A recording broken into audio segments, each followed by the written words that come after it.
Bonjour à tous et bienvenue dans cette nouvelle vidéo. On se retrouve comme d'habitude pour parler films, pour parler séries, pour parler sorties, au cinéma comme sur les plateformes de streaming, mais ça vous êtes au courant, évidemment que vous êtes au courant. Et si on se retrouve aujourd'hui, c'est pour parler de la sortie tant attendue de ce début d'année, la suite dans laquelle j'avais le plus d'espoir et le moins d'inquiétude, honnêtement, parce que j'ai une confiance quasi aveugle dans la saga. C'est comme ça, hein, l'amour rend aveugle. Parce que oui, je suis une très grande fan de la trilogie de César, pas forcément des premiers films, je les ai découverts assez jeune et j'avais été un petit peu bloquée par les effets spéciaux, etc.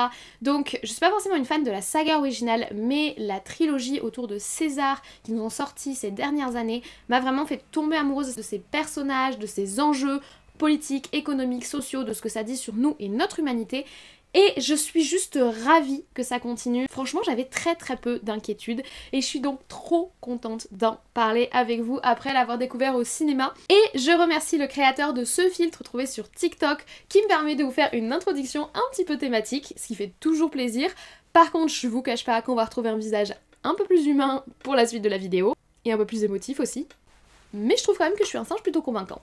En tout cas, installez-vous confortablement, servez-vous un grand café, moi j'ai le mien, ou un verre d'eau, ou la boisson de votre choix. N'oubliez pas le petit like et le petit commentaire qui permettent de référencer la vidéo, etc. etc. Et en plus, ça fait plaisir. Et nous on se retrouve avec un visage beaucoup plus humain, juste après pour parler du film.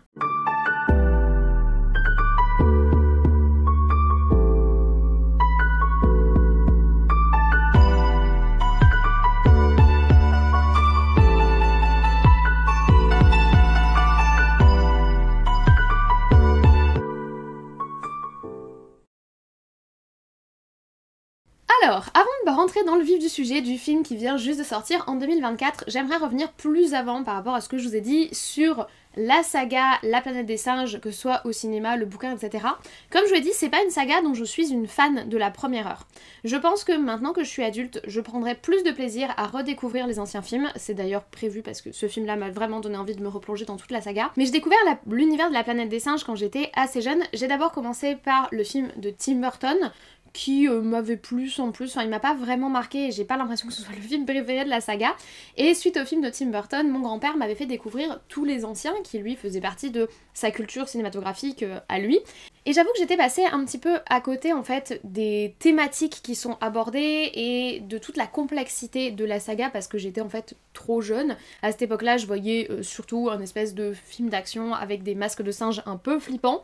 Et c'était principalement ce qui m'était resté de la saga de La Planète des Singes, jusqu'à ce qu'en 2011, le nouveau film sorte autour de César. Et c'est là vraiment que j'ai eu une révélation autour de cette saga, et que la trilogie, les 3 films préquels qui sont sortis autour de César, m'ont vraiment fait réellement apprécier, réellement découvrir, et réellement m'attacher à toute cette histoire autour de la planète des singes et autour des enjeux, autour de la technologie, autour du pouvoir, autour du rapport au pouvoir, du rapport à l'autre et autour de notre humanité parce que c'est vraiment un récit sur l'humanité. À travers les singes, ils ne font que faire le reflet de ce que nous sommes, nous les êtres humains, et je trouve ça extrêmement intéressant.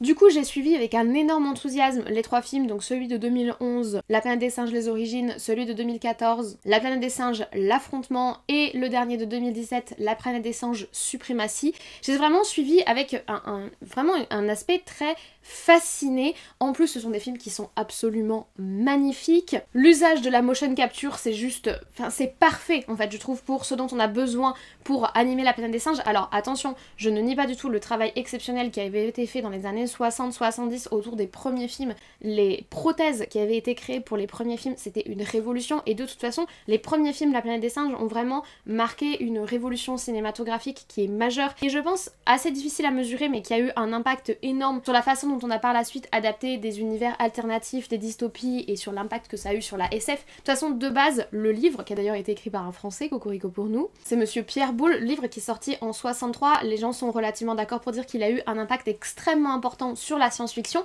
et les films qui ont adapté son univers en ont également eu un. Je trouve que vraiment en 2011 on a vraiment passé un cap avec l'utilisation de la motion capture qui avait déjà fait ses preuves dans Le Seigneur des Anneaux, notamment autour de Andy Serkis qui jouait déjà Gollum et qui joue César dans la prélogie de La Planète des Singes. La motion capture ça a vraiment fait passer un cap et ça a donné tellement de réalisme et tellement de réalité, tellement de tangibilité et tellement d'émotion à cet univers. Moi ça m'a vraiment séduite et ça m'a vraiment fascinée et comme je vous l'ai dit, du coup j'étais totalement confiante pour une suite. On sait qu'entre temps, en 2019, la Fox a été rachetée par Disney, donc c'est le premier film La Planète des Singes qui est cette fois-ci produit par Walt Disney. On sait que les suites, etc. de Walt Disney, c'est pas forcément notre passion par ici, pas par haine gratuite, mais simplement du fait de l'expérience, dirons-nous.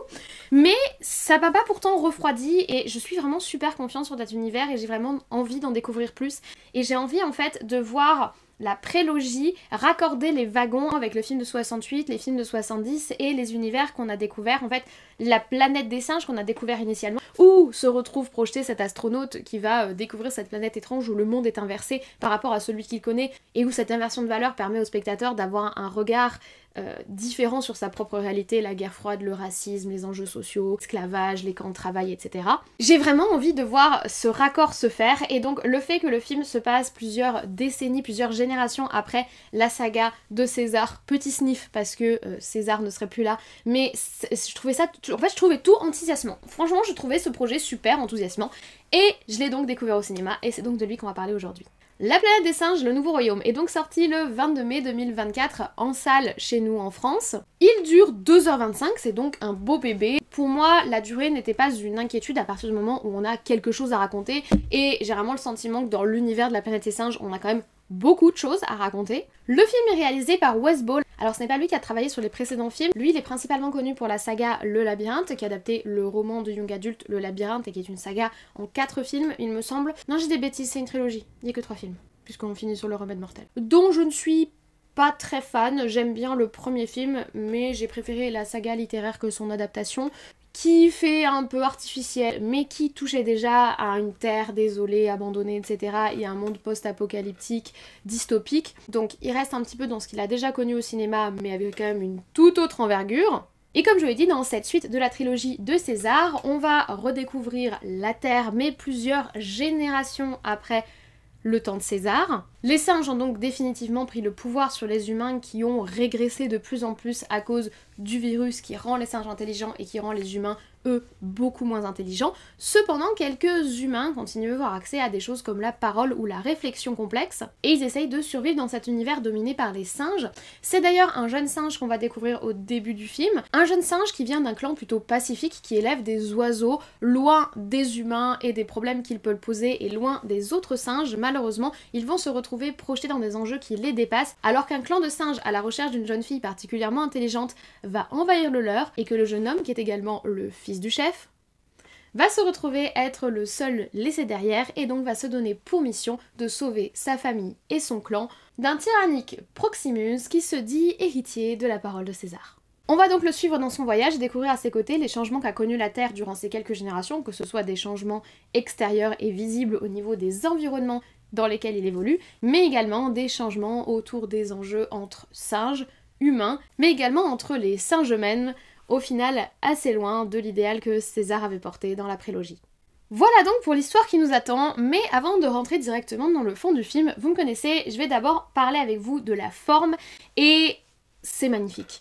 Le film est juste sublime. On retrouve évidemment la motion capture de très grande qualité qu'on avait déjà dans les films précédents et qu'on a toujours. Franchement, c'est maîtrisé. Énormément d'émotions qui passent à travers les différents personnages. Il n'y a aucune gêne au visionnage, c'est vraiment ultra fluide, c'est très très beau et il y a une vraie maîtrise de la part des acteurs de la gestuelle entre celle de l'humain et celle du singe, et c'est vraiment très intéressant que ce soit au niveau des postures, que ce soit au niveau des expressions faciales.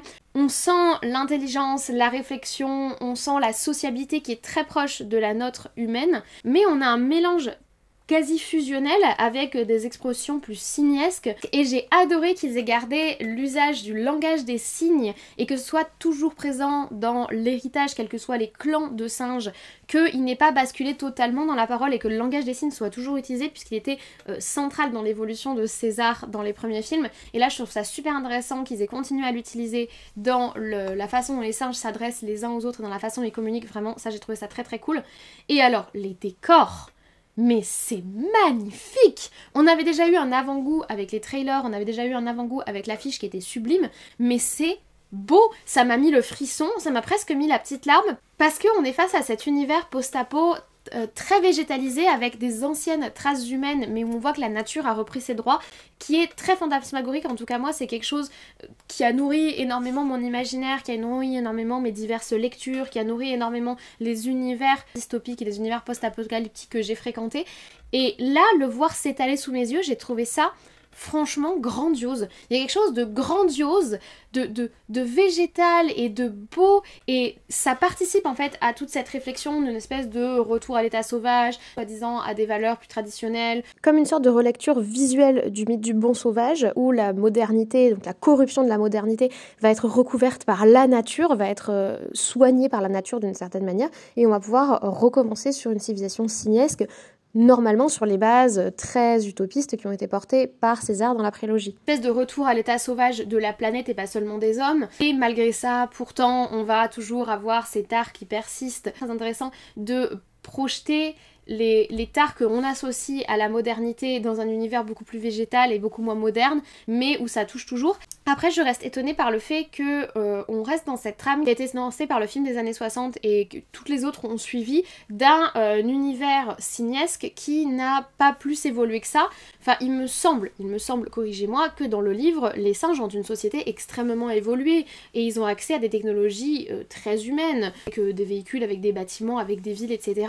Et on n'est pas encore dans ce stade-là. On a toujours quelque chose d'un petit peu primitif, on a toujours quelque chose d'un petit peu proche de la nature, etc., qui utilise les vestiges que l'homme a laissés, et ça c'est vraiment charmant, mais avec quelque chose, avec un aspect beaucoup plus primitif, mais ça donne des décors absolument magnifiques. Tout ce qui est fait en numérique est sublime et on voit pas la différence, et franchement c'est archi immersif. Les personnages en motion capture ou que ce soit les décors, le numérique ne nous saute pas aux yeux, tout m'a paru extrêmement réaliste et je me suis vraiment totalement projetée dans le truc, et ça c'est le premier point que j'ai envie de dire. Visuellement, le film je le trouve irréprochable, c'est magnifique du début à la fin, c'est immersif, c'est beau et ça m'a mis le frisson et j'adore. Cependant, et je vais mettre un petit bémol, et là je vais faire un point costume. Vous savez que j'adore tout ce qui est costume et j'adore tous les costumes des univers. Et si au niveau de tout ce qui a été créé au niveau de la culture des singes, la façon dont ils portent des bijoux, etc., des accessoires, là j'ai trouvé ça extrêmement intéressant. Le fait qu'ils soient encore des singes, etc., on voit qu'ils n'ont pas le besoin des vêtements comme les humains peuvent l'avoir. Mais j'ai trouvé que par contre ce qui avait été développé autour des humains, je sais pas, il y a une espèce de dichotomie très bizarre. C'est-à-dire qu'on a une héroïne qui est habillée avec des habits humains actuels, elle a un débardeur, enfin voilà, elle met des pantalons, je sais pas où elle les trouve, mais elle a un pantalon et des débardeurs. Et on a d'un autre côté des humains qui sont habillés avec des peaux de bêtes à la préhistorique, dans un style plus proche du coup du film de 68. Mais la dichotomie entre d'un côté le personnage de cette jeune fille qui est habillée avec des vêtements très modernes et les autres humains qu'on va croiser dans le film qui eux sont habillés de façon préhistorique, je sais pas, pour moi c'est pas du tout passé. Pour moi là ça se tenait pas du tout et j'ai trouvé ça vraiment très dommage. Peut-être qu'ils auraient dû mieux définir le personnage de Mae au niveau de la façon dont elle est habillée, lui faire quelque chose de peut-être un petit peu plus primitif, ou comme si elle avait volé des tissus, des singes ou quelque chose. En tout cas là je trouve que lui avoir mis des vêtements extrêmement modernes alors qu'on est plusieurs générations après, et en plus elle se change plusieurs fois durant le film alors qu'on est dans un univers où les vêtements n'ont pas été conservés par les singes et n'en ont pas le besoin, donc comment elle les trouve? Est-ce qu'elle les coud ou est-ce qu'elle trouve ses tissus? Les tissus font pas du tout cousus à la main. Il y a un truc qui pour moi ne colle pas du tout autour du personnage de Mai, et encore plus quand on la met en parallèle avec les autres personnages humains qui eux sont vraiment en mode préhistoire.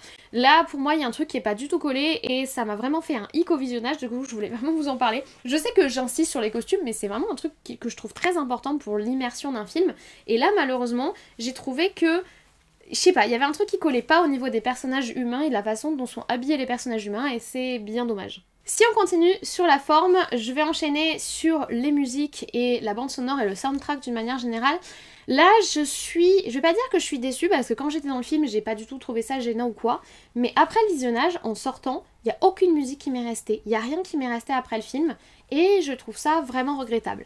Mais d'un autre côté, il n'y a pas de musique iconique non plus dans la saga de César, et la saga est quand même génialissime. Il n'y a pas de musique qui soit absolument marquante dans les précédents films qu'ils ont sortis, donc c'est pas plus gênant que ça, mais c'est toujours dommage, je trouve, quand un film n'a pas une identité musicale assez forte, surtout un film qui est aussi imposant, on va dire, dans le monde de la SF et dans les sorties actuelles, etc. Je veux dire, si on compare avec la grosse sortie SF qu'on a eu précédemment qui est Dune, musicalement, il y a une identité. On aime pas, il y a une identité, il y a une distinction, il y a quelque chose, il y a une puissance musicale.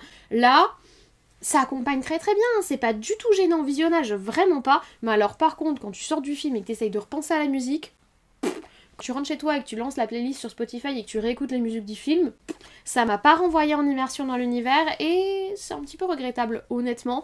D'autant plus que le chant fait partie intégrante de l'histoire, de notre personnage, et je trouve ça dommage du coup qu'il n'y ait pas eu une attention plus particulière qui a été donnée à la musique. Donc c'est un petit quelque chose qui aurait pu rajouter une étincelle, une identité supplémentaire et un côté plus marquant au film, et que c'est toujours dommage. Maintenant, attention, hein, les propositions orchestrales du film sont pas du tout mauvaises. Hein. En plus, on est sur de l'orchestral, on n'est pas sur de la musique pop pourrie que j'en peux plus, qui nous en mettent partout dans tous les films d'action. Ça aurait vraiment pas fait sens pour le coup avec les singes de la planète des singes, on est d'accord. On est sur de l'orchestral, ça marcherait très bien quand on est en immersion dans le film. Par contre, voilà, malheureusement, il n'y a pas une identité particulière qui va se détacher après visionnage. Donc au niveau de la forme du film, je trouve que pour moi ils ont tout misé sur le visuel, et en soi ils ont eu raison parce que on est sur un univers visuel qui est hyper riche, hyper beau, hyper immersif, plus la motion capture, c'est vraiment la base de renouveau de la saga de la planète des singes, c'est très important, ça fonctionne très bien, ils maîtrisent très très bien l'outil et ça rajoute tellement à l'identification et ça rajoute tellement à l'expérience du film que pour moi c'est vraiment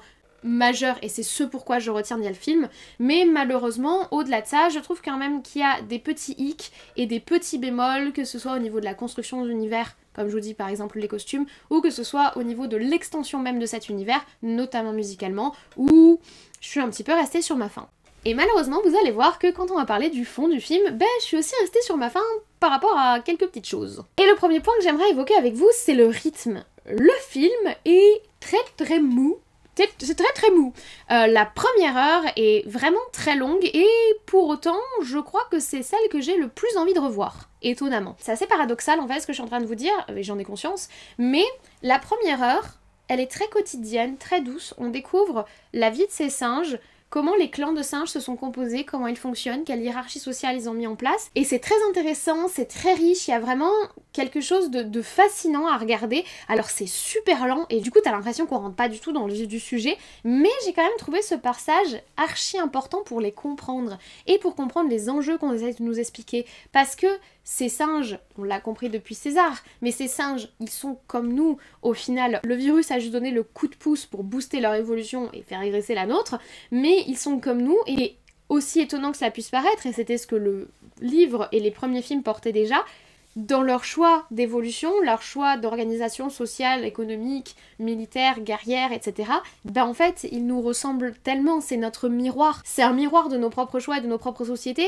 et je trouve que c'est très intéressant de prendre le temps de le montrer, ces traditions qu'ils ont, les rapports familiaux, les rapports amicaux, les rapports relationnels, le rituel de passage à l'âge adulte, tout ça, je l'ai vraiment apprécié. Par contre, c'est super mou. Et effectivement, du coup, si tu rentres pas dans le truc et que t'as pas cette petite fascination pour l'univers que moi j'ai, où dès qu'on a eu des visuels avec des gros immeubles écroulés avec des plantes dessus, j'avais les frissons, j'étais à fond. D'autant que j'avais déjà pleuré parce que la première scène, la César, c'était injuste. Excusez-moi, émotionnellement, la première scène, elle est pas correcte. J'avais déjà pleuré, j'avais déjà le frisson parce que oh waouh les visuels, donc moi j'étais déjà acquise à la cause. Mais c'est vrai que c'était pas acquis à la cause, ça a du mal à démarrer au début. Et une fois que ça démarre, c'est très prévisible. Que oui, au bout d'un certain temps quand même, les enjeux se mettent en place, notre héros commence son voyage, il commence à faire des espèces de rencontres un petit peu initiatiques qui vont le changer, qui vont changer sa perception du monde, c'est un schéma très très classique. Et là, on a le rythme qui commence à se mettre en place, on commence à avoir un petit peu plus d'action, on commence à avoir un petit peu plus d'enjeux aussi, et à la fin du film je trouve le rythme très correct, même si je pense que certains vont être déçus parce que c'est pas un film d'action brute avec uniquement la bagarre, donc certains vont être déçus de ce côté-là, mais moi je trouve que une fois la première heure passée, qui est très lente, bah, je trouve que honnêtement le rythme est très correct et il nous emporte très bien. Mais malheureusement, et on va passer sur l'aspect scénaristique, le scénario est archi prévisible. Et là, malgré toute l'appréciation que j'ai eue pour le film, malgré le très bon moment que j'ai passé en salle, j'avoue que c'est difficile de trouver du positif. Pourquoi ? Bah parce qu'en fait, il récupère des enjeux qu'on a déjà abordés dans la saga, qu'on a déjà abordés dans La planète des singes, l'affrontement, qu'on a déjà abordé dans La planète des singes, suprématie, les rapports des singes entre eux, le fait que bah, du coup leurs rapports conflictuels vont être les mêmes que ceux que nous les humains on a eu, et le rapport conflictuel que les humains vont avoir par rapport à eux, malgré ce que César avait essayé de tracer avant lui, et ce que j'ai le plus adoré dans le scénario, c'est tout le rapport du coup à la parole de César qui est devenue une espèce de parole messianique, et là on retombe un petit peu sur Dune, c'est très marrant, on retrouve un petit peu les mêmes thématiques de messie et de parole et de déformation de la parole, de la façon dont la parole à moitié sacralisée, de l'image d'un espèce de messie sacralisé va être utilisée à des fins différentes par chacun. Ça c'est super intéressant, c'est vraiment la partie que j'ai le plus appréciée, parce qu'on a des personnages qui sont très antagonistes les uns par rapport aux autres et qui se réfèrent tous à la parole de César, et César est cette espèce d'icône floue dans le passé des singes, c'est assez fascinant. Malheureusement, je veux dire, si ce propos-là est très intéressant, c'est pas forcément celui qui est le plus creusé, et ce sur quoi on se base le plus, c'est des enjeux qu'on a déjà connus dans les films précédents. Le rapport à l'Antiquité par exemple est assez fascinant parce que bah, du coup le rapport à la figure de Jules César est très intéressant, le rapport d'ailleurs à l'histoire romaine est directement évoqué, et ça aussi c'est assez intéressant. Donc il y a des choses qui sont intéressantes, mais malheureusement ces choses-là intéressantes sont un petit peu délaissées. Le rapport au Messie, à la bonne parole, le rapport à l'histoire humaine en parallèle avec l'histoire signesque est complètement délaissé pour partir sous des enjeux en mode je sauverai le clan, il faut pas esclavager les esclaves, c'est pas bien, des trucs très basiques déjà évoqués. Du coup on se doute très bien de comment ça va finir et où est-ce que ça va aller, et malheureusement du coup le film est totalement sans surprise. Et ça m'attriste de vous le dire, mais c'est vrai, malgré le fait que j'ai passé un très bon moment, le film ne surprend pas une seule seconde. On retrouve les mêmes thématiques de fond très intéressantes, mais traitées de façon relativement surfacique et relativement prévisible, qui fait que malheureusement ce film est une très bonne introduction, mais qu'il a du mal à exister par lui-même. Est-ce que j'ai hâte de voir ce qui va se passer ensuite ? Oh que oui. Est-ce que j'espère très sincèrement qu'il va y avoir des suites, et est-ce que je pense qu'il va y avoir des suites ? Oh que oui. Est-ce que ce film se suffirait à lui-même pour rajouter un petit supplément par rapport à la saga de César ? Absolument pas, puisqu'il n'apporte pas grand-chose de neuf en fait. Et cela me mène à mon bilan. Est-ce que j'ai apprécié le film ? Oui. Est-ce que j'ai passé un bon moment en salle ? Oh que oui. J'ai vraiment adoré ce que j'ai vu. J'ai adoré l'immersion dans l'univers. J'ai trouvé les personnages très attachants, bien que très prévisibles. Non, parce que le groupe de potes, c'est quand même Harry, Ron et Hermione, hein, faut dire les choses. Tout le rapport à la culture et toute la première partie, bien que très lente, vraiment intéressante et vraiment fascinante.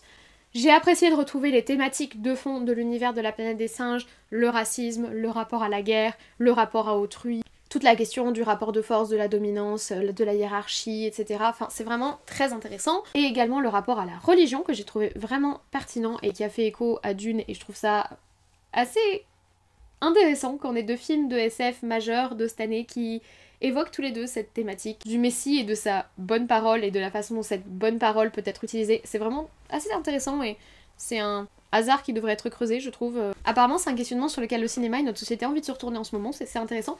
Mais en tout cas, j'ai beaucoup aimé tout ce qui se passe en fond, mais malheureusement il y a plusieurs bémols qui sont à souligner dans ce film et qui fait que ce sera pas un coup de cœur, et qui fait que oui, malheureusement je comprendrai des gens qui vont râler sur le film.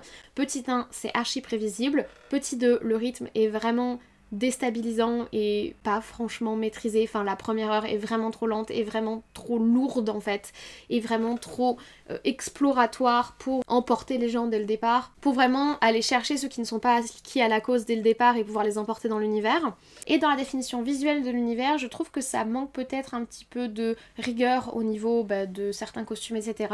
et d'un apport vraiment majeur musicalement. Et d'ailleurs, c'est ce que je dirais du film. C'est un film que pour moi j'ai trouvé satisfaisant, mais pas le chef-d'œuvre qu'on aurait mérité, j'ai envie de dire, pour la suite de la saga de César. Mais pour moi, ce n'est que partie remise parce que j'ai vraiment senti que ce film était plutôt un film d'introduction qu'autre chose. Voilà, je l'ai vraiment vécu comme ça. En tout cas, est-ce que je vous le recommande ? Si vous avez aimé la saga de César, oui, allez-y, franchement, le film est très appréciable. Maintenant, vous attendez pas à ce qu'il soit à la hauteur du premier film des origines ou à la hauteur de ses suites. Pour moi, on est légèrement en dessous, mais c'est aussi assez difficile. Je trouve que l'embrayement qu'ils essayent de faire au niveau chronologique est assez difficile et je peux comprendre qu'ils aient un petit peu marché sur des œufs et je peux comprendre que le film soit un petit peu pas très stable sur ses appuis, on va dire. Voilà, je vous remercie d'avoir regardé cette vidéo sur La Planète des Singes, le nouveau royaume jusqu'au bout. J'espère que vous l'avez apprécié. Moi en tout cas j'ai vraiment apprécié de vous parler du film et de reparler avec vous de mon appréciation de la prélogie de César, que vraiment j'adore. Et à l'inverse de la prélogie de César, ce film là m'a vraiment donné envie de revoir les anciens films. Ça c'est un point positif quand même qui a marqué. Mais en tout cas j'espère que vous avez apprécié cette vidéo et j'espère que vous avez passé un bon moment avec moi. Si c'est le cas, n'hésitez pas à laisser un commentaire juste en dessous pour me dire ce que vous avez pensé du film. Est-ce que vous l'avez déjà vu? Est-ce que vous comptez le voir? Dites-moi tout en commentaire juste en dessous, dites-moi si vous aimez les premiers films, celui de 68, les autres des années 70, est-ce que vous aimez celui de Burton? Il me semble pas que c'est le plus apprécié. Il paraît qu'il y a une série d'animation aussi, que j'ai jamais vue. Si vous l'avez vue, dites-moi si elle est bien. Enfin bref, en tout cas laissez-moi un petit coucou juste en dessous en commentaire, n'oubliez pas le petit like, ça permet de référencer la vidéo et puis ça fait plaisir. Et si vous n'êtes pas encore abonné, bien c'est en dessous, c'est gratuit, vous le savez. Vous pouvez activer la cloche pour être prévenu des futures sorties de vidéos. Et puis surtout, vous pouvez aller parcourir les anciennes vidéos de la chaîne puisqu'on parle de tout ce qui est actualité, cinéma et plateforme. Moi je vous embête pas plus, je vous souhaite une très bonne journée, une très bonne semaine et de très bons visionnage. Peut-être du coup aller redécouvrir le monde de La Planète des Singes au cinéma. Et d'ici là, prenez soin de vous, moi je vais essayer d'en faire de même et on se dit comme toujours, à très vite.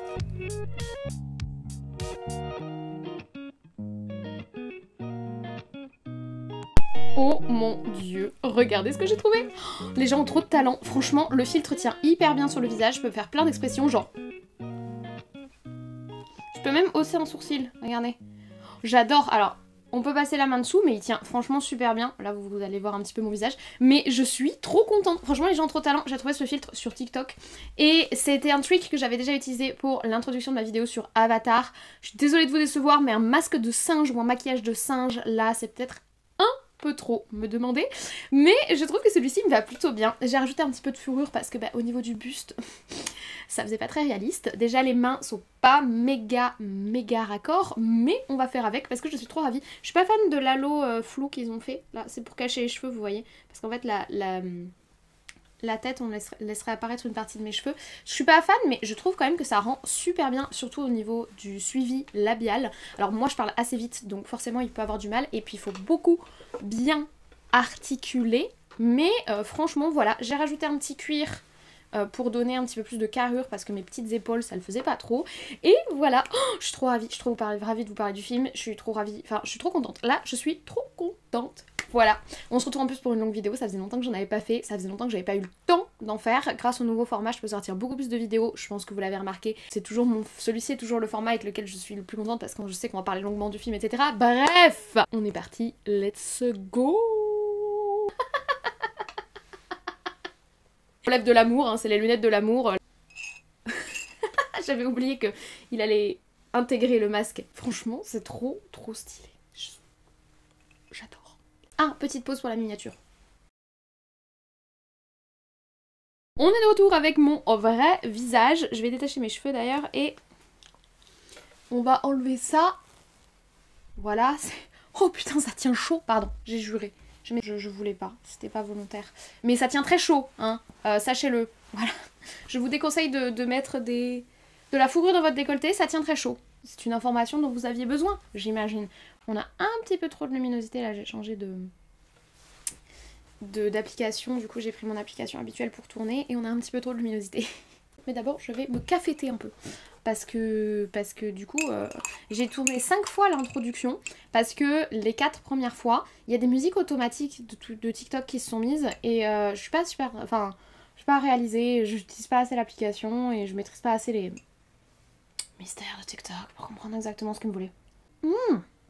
En tout cas, on parle du film. Je vais mettre ça pour qu'elle soit hors champ. On est parti, let's go. Quand j'avais découvert le film la première fois, je me doutais pas du tout. Donc la révélation, je me la suis prise en pleine face. Et tu m'ouvres sur ça, je pleure. Voilà. Ça fait quoi cette espèce d'histoire comme quoi les gens pensent très souvent, notamment les hommes pensent très souvent à l'Empire romain et ce qu'il a représenté. Et c'est vrai qu'on trouve vraiment cette narration derrière. Et je le trouve pas du tout marquant dans la saga La Planète des Singes. Il paraît que voilà, c'est terminé. Ouh, j'ai parlé longtemps, 35 minutes. Mais j'avais pas mal de choses à dire parce que j'ai pas envie de bâcher le film parce qu'il a plein de qualités, mais à la fois, je pouvais pas dire oh mon dieu, c'est un chef-d'œuvre. Je sais pas si vous comprenez ce que je veux dire. Il y a vraiment... C'est un film, t'as l'impression qu'à chaque fois, il manque un petit coche, il manque une petite étape, il manque une marche d'escalier pour être juste un cran au-dessus et juste un peu plus inoubliable. Là, celui-là, je pense pas qu'il soit inoubliable. Voilà. Et c'est triste, parce que la saga de César, elle est inoubliable. Et du coup, bah... Moi, je m'attendais à la suite de la saga de César. Pas, enfin, vous m'avez compris, pas à continuer avec la vie de César, mais je m'attendais à quelque chose dans le même élan. Et pour moi, on est un peu plus lent. On est un peu moins sûr de nous que la puissance qu'il nous avait donnée dans le préquel. Mais je garde espoir et j'ai hâte de voir ce que ce nouvel univers va nous proposer. Et j'ai hâte de voir les prochains films parce que je suis certaine qu'il y en aura. Voilà, merci d'avoir regardé cette pause générique. Et ciao.